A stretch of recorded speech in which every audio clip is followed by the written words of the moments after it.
Assalamualaikum warahmatullahi wabarakatuh. Salam sejahtera bagi kita semua. Perkenalkan, saya Hani Damayanti Aprilia, dosen program studi Diploma 3 Administrasi Perkantoran, Fakultas Ilmu Sosial dan Ilmu Politik Universitas Lampung. Saya merupakan peserta sertifikasi dosen tahun 2026. Video ini disusun sebagai portofolio PDD UKT-PT pada unsur pengajaran yang menampilkan pelaksanaan pembelajaran sesuai dengan rencana pembelajaran semester. Video ini merupakan salah satu portofolio pembelajaran pada mata kuliah Manajemen Sumber Daya Manusia dengan bobot 3 SKS diperuntukkan bagi mahasiswa di semester 4. Mata kuliah ini diampu oleh tim teaching, di mana saya adalah salah satu dosen pengampunya. Koordinasi tim teaching dilakukan pada saat penyusunan RPS, pembuatan soal UTS dan UAS, serta penghitungan nilai akhir.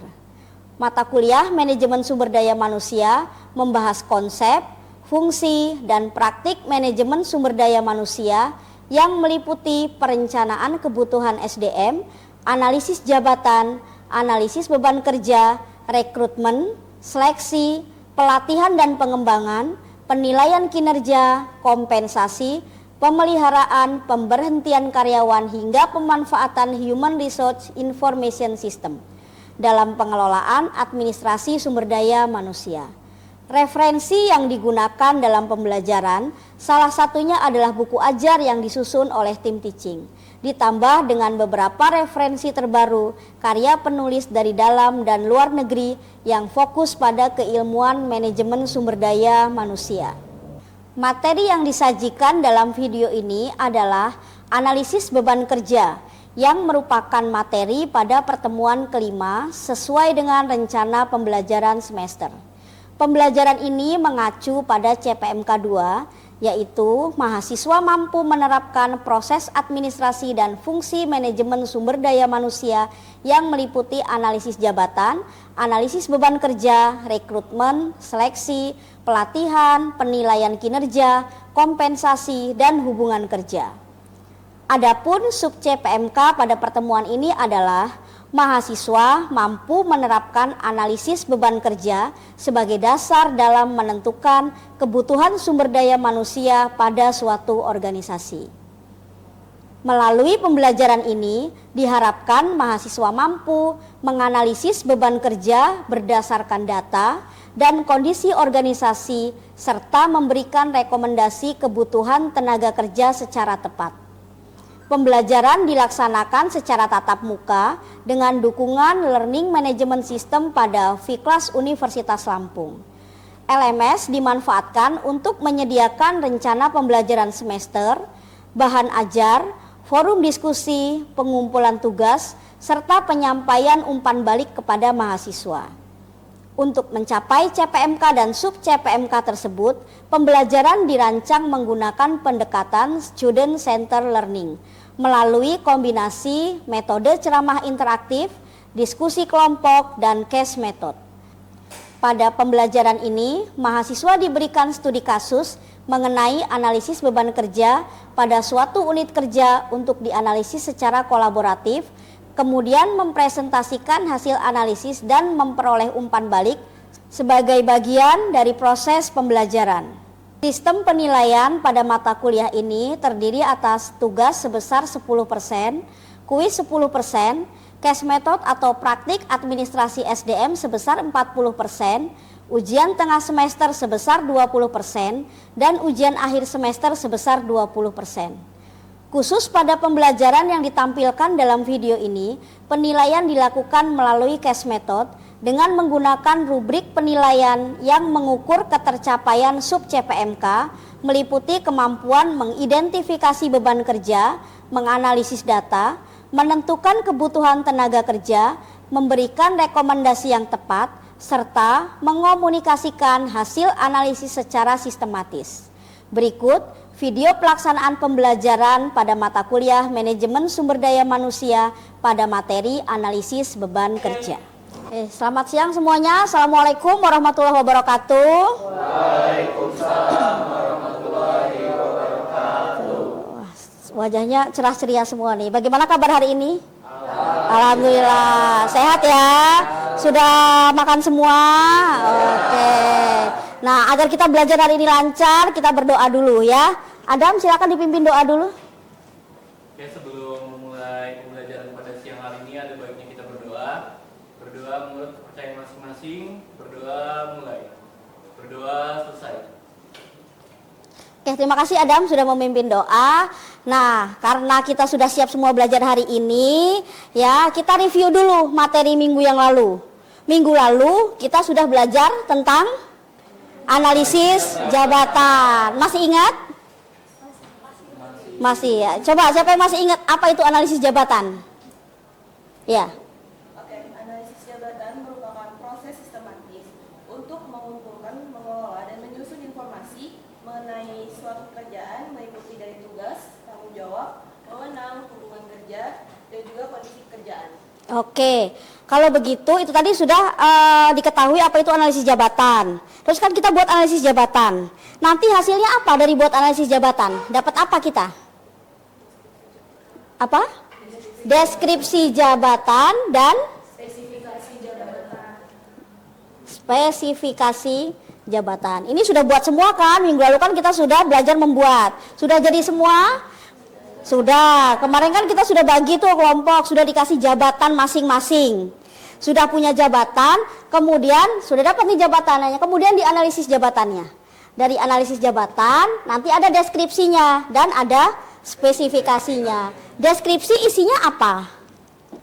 Kalimat atau keterangan dari jabatan tersebut. Oke. Menjelaskan secara detail apa aja yang harus dilakukan di posisi tersebut. Oke, ada kata kuncinya apa. Berarti apa. Kemudian ada lagi selain apa? Berarti apa nama jabatannya, apa arti jabatannya, apa saja tugas jabatannya. Muncul di sini apa tugasnya. Kalau sudah punya tugas berarti punya tanggung jawab. Pinter loh, belajar dia. Kalau sudah punya tugas, punya tanggung jawab, sudah nih jelas nih deskripsinya. Kemudian dari spesifikasi, apa yang terlihat dari sini? Kompetensi, boleh. Terus apa lagi? Muncul di sini kompetensinya apa? Satu lagi, kompetensi dan kualifikasi. Nah, muncul di kualifikasi. Jadi kalau kita sudah punya jabatan staf administrasi, kita tahu nanti dia tugasnya apa, tanggung jawabnya apa, kemudian kompetensinya apa, kualifikasinya apa. Nah, kalau begitu kan sudah nih digunakan untuk mengetahui apa saja. Ini untuk mengetahui ini 1, 2, 3, 4 ini. Ya, sudah diketahui. Kalau sudah diketahui, kira-kira sudah ketahuan belum? Yang mau menyelesaikan pekerjaan ini berapa orang? Belum. Kenapa belum? Karena di analisis jabatan hanya menjelaskan apa dan kualifikasinya, tapi tidak membahas berapa orang yang akan menyelesaikan. Nah, karena itu hari ini kita akan belajar tentang analisis beban kerja. Setelah kita tahu apa tugasnya, apa tanggung jawabnya, apa kompetensinya, apa kualifikasinya, sekarang kita mau ngitung. Nih. Ya, mau ngitung berapa orang yang nantinya akan menyelesaikan pekerjaan. Maka nanti setelah kuliah ini kalian bisa menjelaskan apa itu analisis beban kerja, bisa menghitung berapa kebutuhannya, dan terakhir bisa memberikan rekomendasi. Kepada siapa? Perusahaan. Ya, perusahaan siapa? Ya entah perusahaan kalian, entah perusahaan orang. Kalau kalian kerja sebagai HR.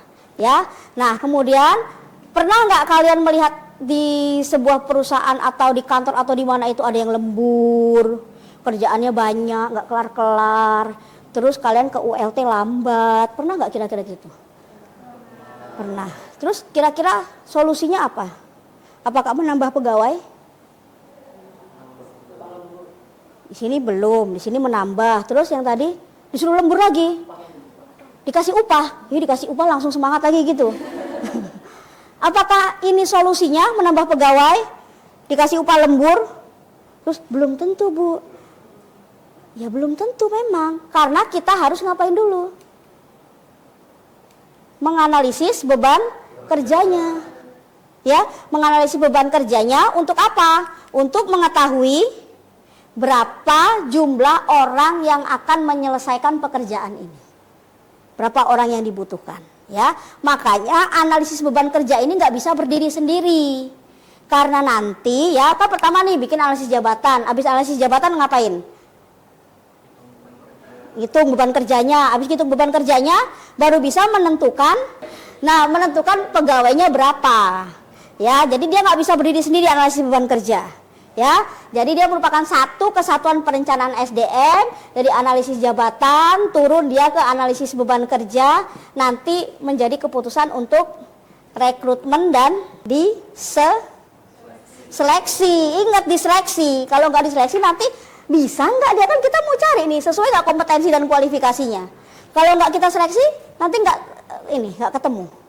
Ya, paham sampai di sini? Ada yang mau ditanyakan?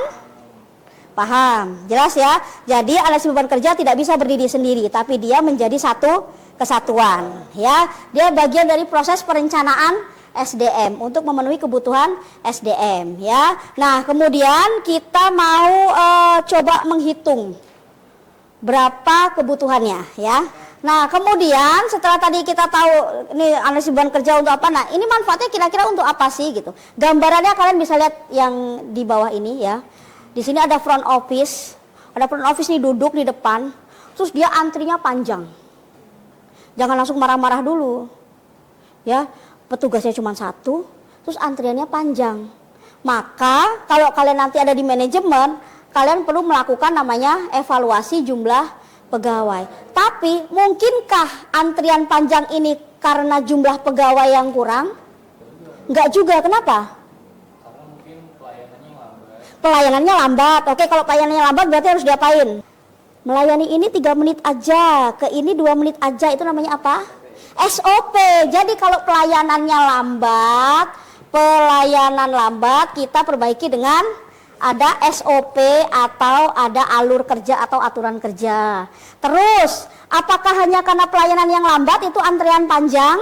Jadi antrian panjang itu bukan hanya karena pelayanannya lambat, bisa jadi tadi pegawainya, atau bisa jadi apa? Satu lagi kira-kira sistem. Kalau pakai sistem lebih cepat atau lebih lambat? Lebih cepat. Maka mungkin saja dia masih menggunakan cara manual. Kalau dia pakai cara manual, solusinya diapain? Kalau upgrade kan sudah ada, di upgrade. Kalau belum ada, ya diadakan. Semudah itu loh, sesimpel itu loh. Kalau nggak ada, ya diadakan. Diadakan dengan menggunakan teknologi atau pakai sistem. Coba kalau kalian datang ke bank atau ke ULT, masih pakai kertas antrian ngambil nomor itu atau udah tutul gitu? Ya kan ada mesinnya kan yang kayak di bank itu kan, di ULT kan apa? Itu pakai teknologi, biar apa? Biar nggak pakai kertas itu. Nah, itu jadi antrian panjang di front office bukan karena pegawainya kurang, tapi bisa jadi karena tadi 3 ini tadi, ya. Nah, kemudian kita mau lihat apa saja komponen utama dari analisis beban kerja. Nah, ini ada 3, ini harus dipahami nih, ada volume kerja, jumlah pekerjaan yang harus diselesaikan dalam periode tertentu. Contoh, ada 60 surat. Ya. Norma waktu standar yang dibutuhkan menyelesaikan 1 unit pekerjaan dalam hitungan menit. Nah, kemudian waktu kerja efektif, total waktu pegawai yang benar-benar produktif dalam setahun atau bulan. Waktu kerja efektif. Ingat, adakah di situ jam? Enggak, semua dalam hitungan menit. Maka tadi kalau kalian di sini pernah menyebut SOP, pekerjaan itu semua selesainya dalam hitungan menit, bukan jam atau hari. Ya. Nah, kemudian ini ada beberapa rumus. Nah, ini harus dihafal. Ini kalau di HR harus hafal nih. Rumus volume kerja bulanan. Volume kerja bulanan, volume kerja dikali hari kerja. Kemudian ada total beban kerja, volume kerja dikali norma waktu. Nanti kita latihan nanti ya. Kemudian ada waktu kerja efektif, hari kerja dikali jam kerja efektif per hari. Kebanyakan di perusahaan waktu kerja itu dalam 1 bulan dia jumlahnya bukan 30 atau 31 hari, tapi hanya 22 hari idealnya. Ya, kebanyakan hanya 22 hari. Kemudian rumus kebutuhan pegawai nanti total beban kerja dibagi waktu kerja efektif. Nah, ini ada caranya. Contoh 1. Pada jabatan staf administrasi diketahui jumlah surat masuk per hari 60 surat. Ini sudah pada magang semua belum? Ada yang sudah ya, ada yang belum. Kalau satu hari surat masuknya 60 itu banyak apa sedikit? Tergantung perusahaannya. Kalau dia alur surat masuknya banyak, dia 60 itu sedikit. Tapi kalau yang kantornya ya kadang-kadang 60 itu udah banyak banget. Nah kalau di tempat Lafriska 60 itu banyak atau sedikit? Sedikit. Karena dia perusahaan leasing. Perusahaan leasing 60 surat itu sedikit. Ya. Tapi mungkin di kantor A 60 itu udah, ya Allah banyak banget, aku nggak sanggup mengerjakannya. Tuh ya, waktu proses satu surat 5 menit. Ingat, satu surat hanya 5 menit, bukan 5 jam atau 5 hari. Ya, hari kerja per bulan 22 hari. Jam kerja efektif per hari 7 jam. 7 jam itu berarti kalau dia ini nanti dikurangi dengan jam istirahat. Berarti dia di kantornya ada 8 jam, dikurangi 1 jam istirahat ya. Nah, kemudian ada langkah-langkahnya ini menghitung. Pertama, hitung volume kerja bulanan. Menghitungnya 60 surat kan tadi per hari.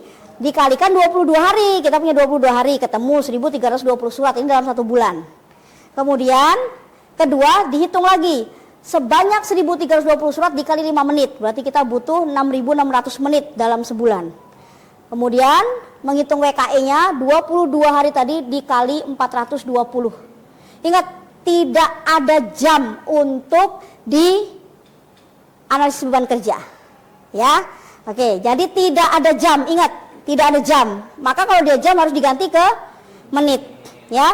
Makanya di situ kalau dia 7 jam menjadi 420 menit. Dari mana 420 menit? Nah ingat ya, nanti kalau kita balik lagi kelas 1 SD, 1 jam 60 menit, 7 jam berarti 420 menit ya. Keempat, hitung kebutuhan pegawai 6.600 tadi dibagi dengan menitnya 0,71. Adakah orang jumlahnya 0,71? Oh mungkin dia sepertiga aja, palanya nggak ada. Karena dia sudah lebih dari setengah, oh mungkin berarti dia 2/3 berarti kepalanya nggak ada. Kan nggak mungkin orang jumlahnya 0,71, maka dibulatkan menjadi 1 orang. Artinya apa 1 orang? Artinya 1 orang masih mampu dan beban kerja belum penuh. Kalau misalnya hasilnya misal 1,27 misalnya, bulatnya 1 atau 2? 1. 2,8 misalnya. Harusnya 3 ya, tapi percayalah di perusahaan swasta dia akan membulatkannya menjadi 2 atau bahkan 1. Ya. Kalau di instansi pemerintah beda lagi. 283 jadinya 10. Tuh, maka sekarang ketahuan kenapa kok. Nah, di sini. Maka kalau dia kelebihan pegawai, apakah tidak pernah dilakukan analisis beban kerja? Nah, jadi nanti di sini ada kasus sini kurang pegawai, di sini pas, di sini kelebihan. Kalau dia kelebihan pegawai, apakah diberhentikan? Kalau dia kelebihan pegawai, berarti perlu untuk siapa? Nah, itu istilahnya namanya redistribusi tugas. Jadi kan di sini ada yang kurang, di sini ada yang pas, di sini ada yang lebih.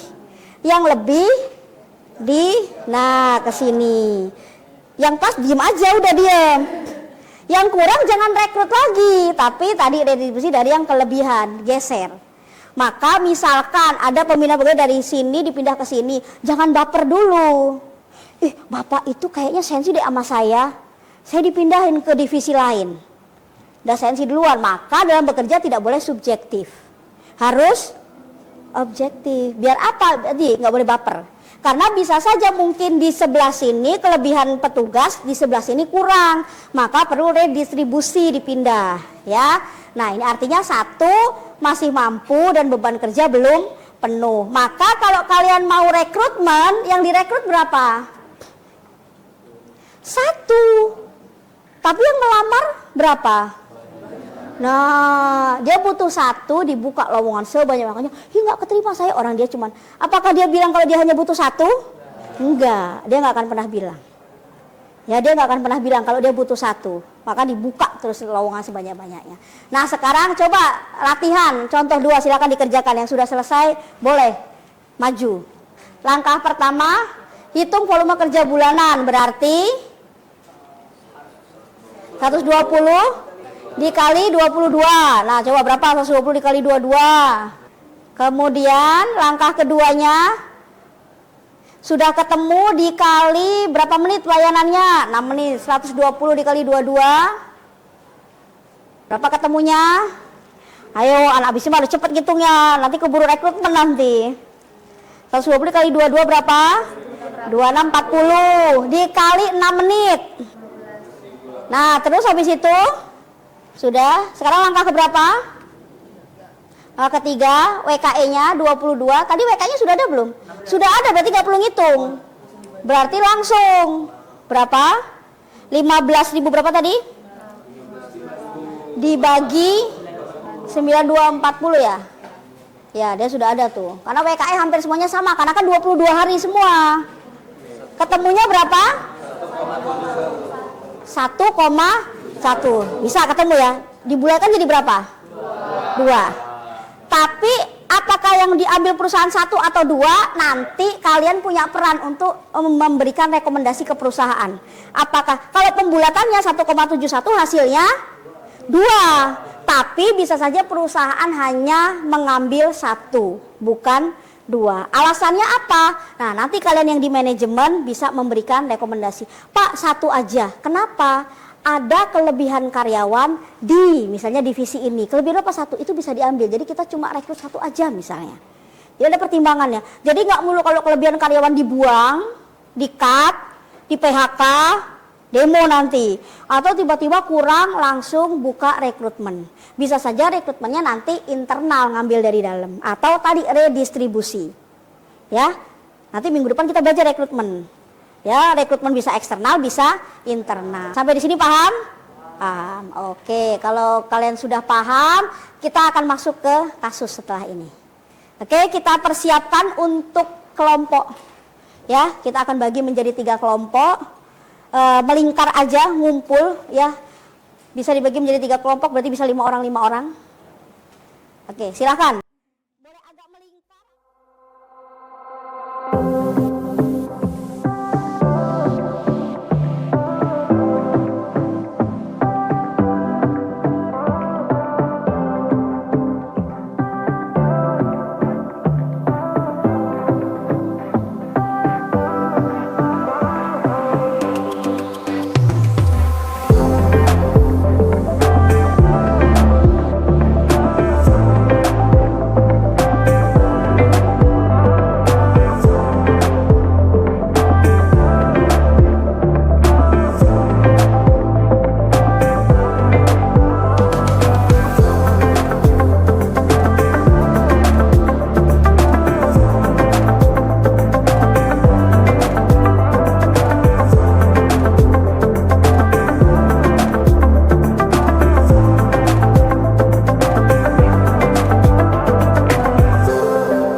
Demikian video portofolio PDD UKT-PT pada unsur pengajaran yang menampilkan pelaksanaan pembelajaran pada mata kuliah Manajemen Sumber Daya Manusia pada materi analisis beban kerja.